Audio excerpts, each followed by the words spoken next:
जय श्री राम दोस्तों, मेरे चैनल मिस वैष्णव में आपका हार्दिक स्वागत है। आज हम आठ सौभाग्यवती व्रत, जिसे अबोली पड़वा भी कहा जाता है, उसकी कथा का श्रवण करेंगे। अगर आप इस व्रत की पूजा विधि, व्रत के नियम एवं उद्यापन के बारे में जानकारी लेनी हो तो मेरे इसी चैनल पर वीडियो है, आप जाकर उसे देख सकते हैं। चलिए शुरू करते हैं कथा। एक समय की बात है, एक हिमाचल नाम का राजा था। उसके दो पुत्रियां थी, राणा दे और गोरा दे। समय के साथ दोनों पुत्रियां बड़ी हुई और विवाह के लायक हुई। एक दिन राजा हिमाचल ने दोनों पुत्रियों को अपने पास बुलाया और उनसे पूछा कि आप वर वरोगे या तप तपोगे। इतने में राणा दे ने कहा कि पिताजी, मैं तो वर वरूंगी। और गोरा दे बोली कि मैं तप तपूंगी। तब राजा हिमाचल ने गोरा दे को समझाया, लेकिन वह नहीं समझे और तप करने के लिए वन में कुटिया बनाकर रहने लगे। इधर राणा दे का विवाह सूर्य नारायण भगवान से बड़ी ही धूमधाम और गाजों बाजों से पूरे रीति रिवाज से कर दिया गया और उन्हें विदा कर दिया। राणा दे अपने वैवाहिक जीवन में खुश रहने लगी। इधर गोरा दे वन में तपस्या करने लगी। उनकी तपस्या से इंद्रदेव इत्यादि देवताओं के सिंहासन हिल गए। इतने में सारे देवता इंद्रदेव सहित भगवान शंकर के पास पहुँचे और उनसे बोले कि आप गोरा दे की तपस्या भंग करिए। उनकी तपस्या से हमारे सिंहासन हिल उठे हैं। तब शिव जी बोले ठीक है। तब शिव जी अपने नंदी के साथ पृथ्वीलोक पर, जहाँ गोरा दे तपस्या कर रहे थे, वहाँ पहुँच गए। गोरा दे की कुटिया के पास पहुँचकर भगवान शंकर नंदी जी से बोले कि तुम यहाँ पर छेड़ना छेड़ दो, यानी गोबर फैला दो, ताकि जब वो बाहर आए तो गोबर देखकर तपस्या करने ना जाए। तो नंदी महाराज ने ऐसा ही किया। गोरा जी के पहले उनकी दासी बाहर आई। वह इतना सारा छेड़ना देखकर भागी भागी गोरा जी के पास गई और बोली कि आज तो कुटिया के बाहर गोबर ही गोबर हो रहा है। लेकिन गोरा दे नहीं मानी। वह अपने वस्त्र ऊंचे कर कर और निकल गई। उनके पीछे पीछे उनकी दासी भी नदी पर स्नान करने के लिए चले गए। वहाँ छुपे शंकर भगवान और नंदी यह सब देख रहे थे। उन दोनों ने आपस में बात की कि यह तो निकल गए, अब मैं ऐसा करता हूँ कि एक डोकरे का वेश बनाकर रास्ते में लेट जाता हूँ। भगवान शंकर ने ऐसा ही किया। वह एक डोकरे यानी वृद्ध आदमी का वेश बनाकर रास्ते में लौट गए। जैसे ही उनकी दासी ने उन्हें देखा तो वह फिर गोरा दे से बोली कि देखो, पता नहीं कौन वृद्ध यहाँ सोया हुआ है। तब गोरा दे ने ध्यान न देते हुए उन्हें भी उलांग कर निकल गए। वह नदी में स्नान किया, वापस अपनी कुटिया पर लौटकर तप करने बैठ गए। उस दिन भी भोले बाबा व नंदी महाराज की बात नहीं बनी, यानी गोरा दे की तपस्या भंग नहीं हुई। अगले दिन सुबह ही जब गोरा दे और उनकी दासी नदी पर स्नान करने गए तो वहाँ पर एक बहुत ही सुंदर शिवलिंग था। गोरा दे की दासी उस शिवलिंग को देखकर गोरा दे से बोली कि देखिए राजकुमारी जी, कितना सुंदर शिवलिंग है। तब गोरा दे बोली कि जाओ, तू ही उसे उठा ले, मैं तो पहले स्नान करूंगी। इतना कहकर गोरा दे स्नान करने चली गई और उनकी दासी शिवलिंग को उठाने चली गई। वह शिवलिंग इतना भारी हो गया कि उससे नहीं उठा। वह थक हार कर गोरा दे के पास पहुंची और बोली, राजकुमारी जी, वह शिवलिंग तो हिल ही नहीं रहा है। तब गोरा दे गई और उन्होंने उस शिवलिंग को जैसे स्पर्श किया, भगवान शंकर उनके सामने प्रकट हो गए और बोले कि हम आपकी तपस्या से प्रसन्न हैं। आपकी तपस्या ने तो देवताओं के सिंहासन को ही हिला दिया है। तो बताइए आपको क्या वर चाहिए? आप जो भी मांगोगे हम आपको देंगे। भगवान शंकर को तो सब मालूम था ही। फिर गोरादेव बोली कि हे शिव जी, मुझे तो आप वर के रूप में चाहिए, यानी मैं आपको पति के रूप में पाना चाहती हूँ। तब शंकर भगवान मुस्कुराते हुए बोले तथास्तु। ऐसा कहकर शिव जी अंतर्ध्यान हो गए। अब गोरादेव अपने पिता के महल पहुंची। राजा हिमाचल बोला, हो गई बेटी तुम्हारी तपस्या पूरी। तब गोरादेव बोली, हाँ पिताजी हो गई। तो वो बोले, अब मैं तुम्हारा विवाह विष्णु जी से कर देता हूँ, मैंने उनसे वादा भी किया हुआ है। तब गोरादेव बोली, नहीं नहीं पिताजी, मैं उनसे विवाह नहीं करूँगी, मैं तो शिव जी को वरूँगी। तब राजा हिमाचल बोले कि तू पगला गई है क्या? उस जोगी से विवाह करेगी? नहीं, मैं तेरा विवाह उससे नहीं करवाऊंगा। लेकिन गोरादेव नहीं मानी, वह जिद करने लगी, नहीं पिताजी, मैं तो विवाह करूंगी तो शिव जी से ही करूंगी। इतने में राजा हिमाचल बोले, अच्छा ठीक है, तू नहीं मानती तो कर देते हैं तेरा विवाह शिव जी से। कैलाश पर्वत पर संदेशा भिजवाया गया व फाल्गुन मास के कृष्ण पक्ष की चतुर्दशी को उनका विवाह होना तय हुआ, जिसे हम महाशिवरात्रि के रूप में मनाते हैं। उस दिन भगवान शंकर और गोरा जी का विवाह हुआ था। शिव जी अपनी बारात लेकर हिमाचल की नगरी पहुँचे। उनकी बारात को देखकर लोग डर के मारे भाग गए, क्योंकि उनकी बारात में भूत पिशाच गण इत्यादि थे। ऐसा सुनकर गोरा जी घबरा गई और वह शिव जी के पास आई और बोली कि आप ये कैसी लीला कर रहे हो? तब शिव जी बोले, अरे तू पगला गई हो क्या? तुम यहाँ क्या लेने आई हो? लोग क्या कहेंगे कि यह कुंवारी ही वर को मिलने आ गई। तब शिव जी ने अपना डमरू बजाया तो सारे देवता बारात में पहुँच गए और उन्होंने अपना रूप भी बदल लिया। दूल्हे के रूप में भगवान शिव बहुत ही सुंदर लग रहे थे। अब बारात हिमाचल के महल पहुंची। वहां पर राजा हिमाचल ने बारातियों का बहुत ही अच्छा स्वागत किया और बोला कि आप भोजन करिए। तब शिव जी ने राहु और केतु को भोजन करने के लिए भेज दिया। राहु और केतु को भोजन करवाते करवाते खाना परोसने वाले थक गए, वह बहुत अधिक खा रहे थे। तब खाना परोसने वाले बोले कि तुम जाओ रसोई घर में जाकर ही खाना खा लो। तो उन दोनों ने वहाँ सारा खाना खा लिया। ऐसा देखकर राजा हिमाचल मूर्छित होकर जमीन पर गिर पड़े। जैसे ही सूचना गोरा जी के पास पहुंची तो वह फिर से शिव जी के पास भागी भागी गई। उन्हें आता देखकर शिव जी बोले, तुम वापस से यहाँ क्या लेने आए हो? मैंने तुमको मना किया था ना। जब गोरा जी बोली, आओ नहीं तो क्या करूँ, आपने ये क्या नाटक लगा रखा है? कैसे लोगों को खाना खाने भेज दिया? उन्होंने रसोई का सारा खाना ही खत्म कर दिया।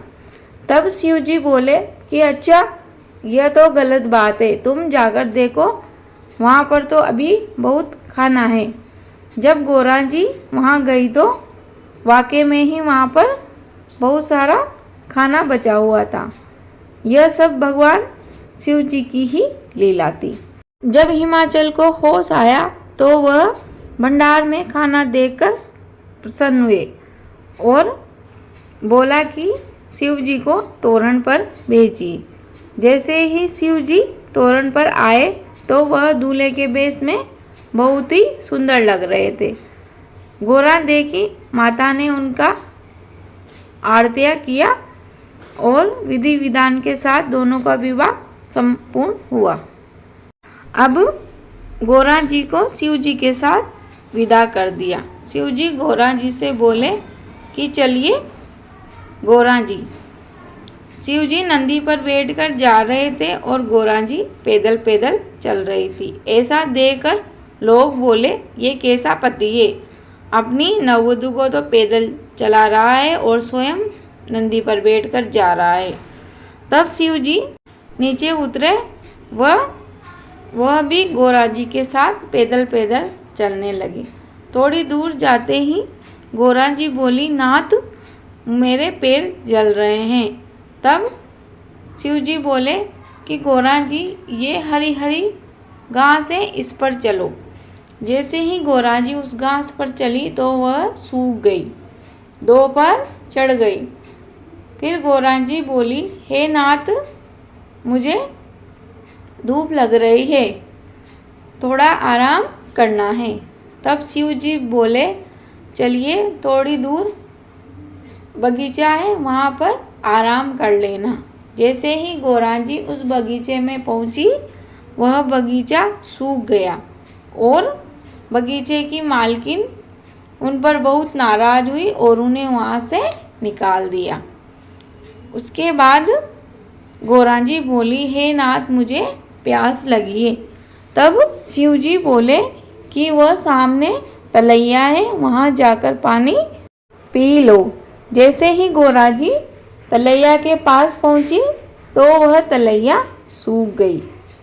उदास होकर गोरा जी वापस आ गए और चलने लगे। जैसे ही वह काशी नगरी पहुँचे तो काशी नगर के राजा और रानी बहुत ही खुश हुए। नववधू के स्वागत के लिए धूमधाम से तैयारियां हुई। जैसे ही गोरा जी महल के द्वार पर पहुंची तो सुद्देबाजों के तो उल्टे हो गए, गाने वालों के मुंह टेढ़े हो गए और सूड़े बांधने के उल्ले बांधने हो गए। ऐसा देखकर काशी के राजा ने शिव जी और गोरा जी को कैलाश पर्वत के लिए रवाना कर दिया। वह काशी नगरी के लोग तरह तरह की बातें करने लगे। एक ऐसी नववधू आई है, ऐसा हो गया वैसा हो गया इत्यादि नाना तरह की बातें करने लगे। यह सब सुनकर गोरा जी बहुत दुखी हुई। वह कैलाश पहुँचे। आकाश से कैलाश पर्वत पर शिव जी और नंदी जी के लिए 2 पनवाड़े उतरते थे, लेकिन उस दिन 3 पनवाड़े उतरे।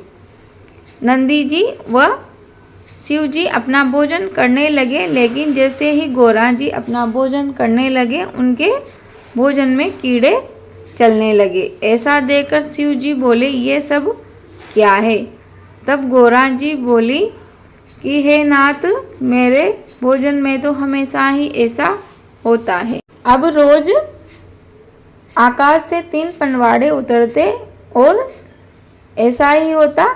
नंदी जी और शिव जी अपना भोजन कर लेते, लेकिन गोरा जी के भोजन में कीड़े पड़ जाते। ऐसा होते होते 12 महीने निकल गए। तब शिव जी बोले गोरा जी से कि चलो मैं तुम्हें आपके पिता के घर छोड़ आऊँ। उसी समय पर वहाँ राणा देव भी आई हुई थी और गोरा देव जी भी वहाँ पहुँच गई। दोनों बहनें रहने लगी। शाम को जब भोजन का समय हुआ तो राजा हिमाचल बोले कि बहुत दिनों बाद मेरी पुत्रियाँ घर आई है, मैं आज उनके साथ ही बैठकर भोजन करूँगा। उनके लिए एक बड़ा थाल परोसा गया।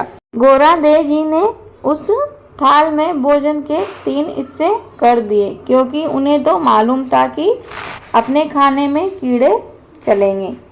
तब जब वो खाना खाने लगे तो गोरा देव जी के भोजन में कीड़े चलने लगे। ऐसा देखकर राजा हिमाचल बोले कि पुत्री, ये सब क्या है? तब गोरा देव बोली, पिताजी, मेरे साथ तो यह बहुत समय से हो रहा है, परंतु मैं क्या करूं?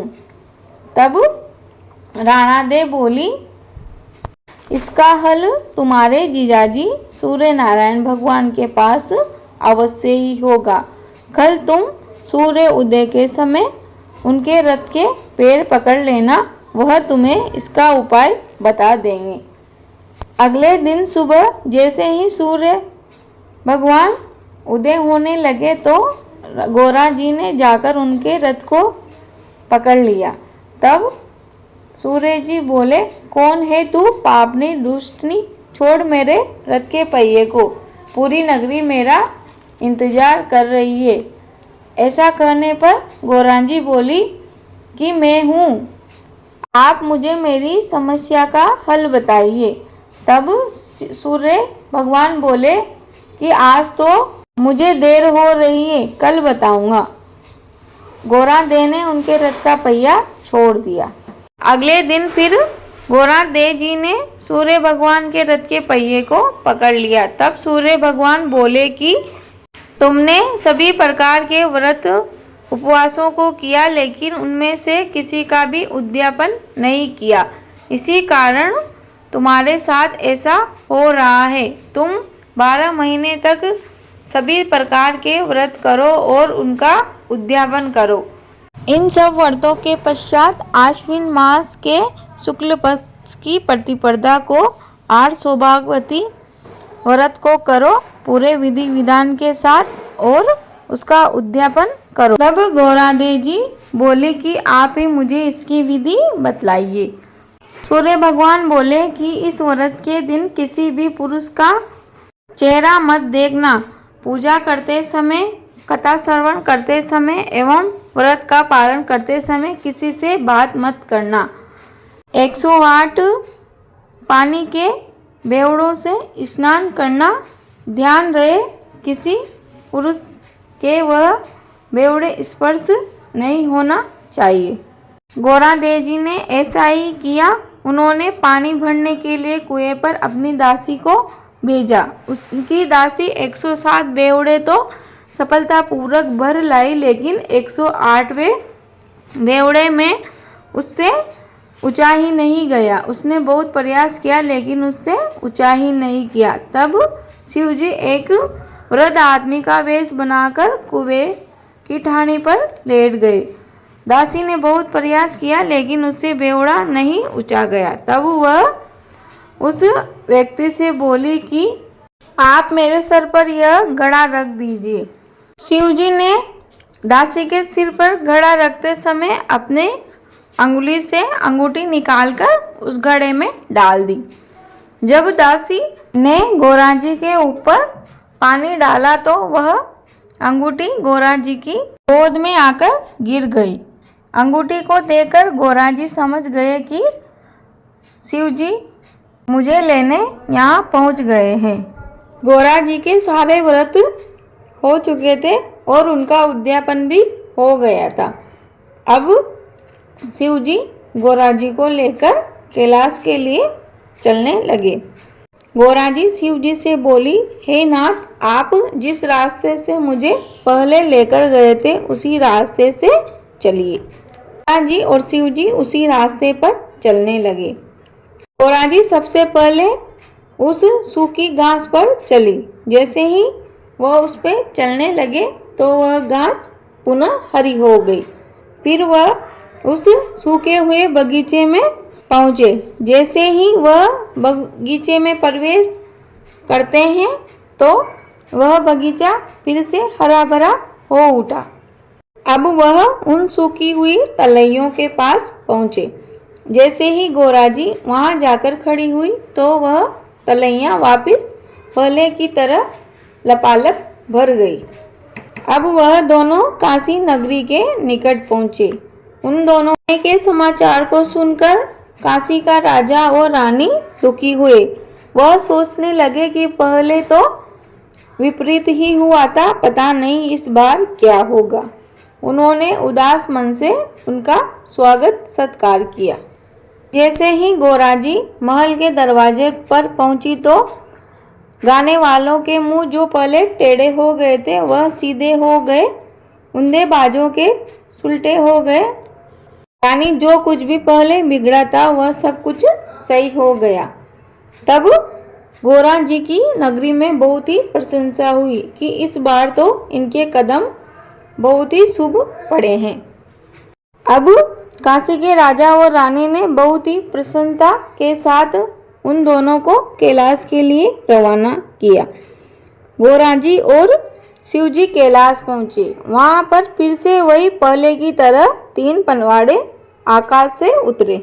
इस बार गोरा जी के भोजन में कीड़े नहीं चले क्योंकि उनके व्रत पूरे हो चुके थे एवं उन्होंने उद्यापन भी कर दिया था। इस तरह 8 सौभाग्यवती व्रत के फल से उनके सारे दोष दूर हो गए। जिस तरह 8 सौभाग्यवती माता गौरा पार्वती जी पर टूटी उसी तरह सभी पर टूटे, ऐसी कृपा हम पर भी करे। यह कथा यहीं समाप्त होती है। अधूरी रही हो तो पूरी कर जो, पूरी हो गई हो तो मान कर जो। आपको यह वीडियो उपयोगी लगी हो तो प्लीज़ वीडियो को लाइक करें, शेयर करें और कमेंट बॉक्स में जय श्री राम जरूर लिखें। मेरे चैनल मिस वैष्णव को एक सब्सक्राइब जरूर करें। आपके एक सब्सक्राइब से आप मेरी यूट्यूब फैमिली का सदस्य बन जाते हो और मुझे भी मोटिवेशन मिलता है। इस चैनल पर आपको सभी प्रकार के व्रत उपवास की कथा, कहानी, पूजा विधि, उद्यापन आदि से संबंधित वीडियो मिल जाएगी। धन्यवाद।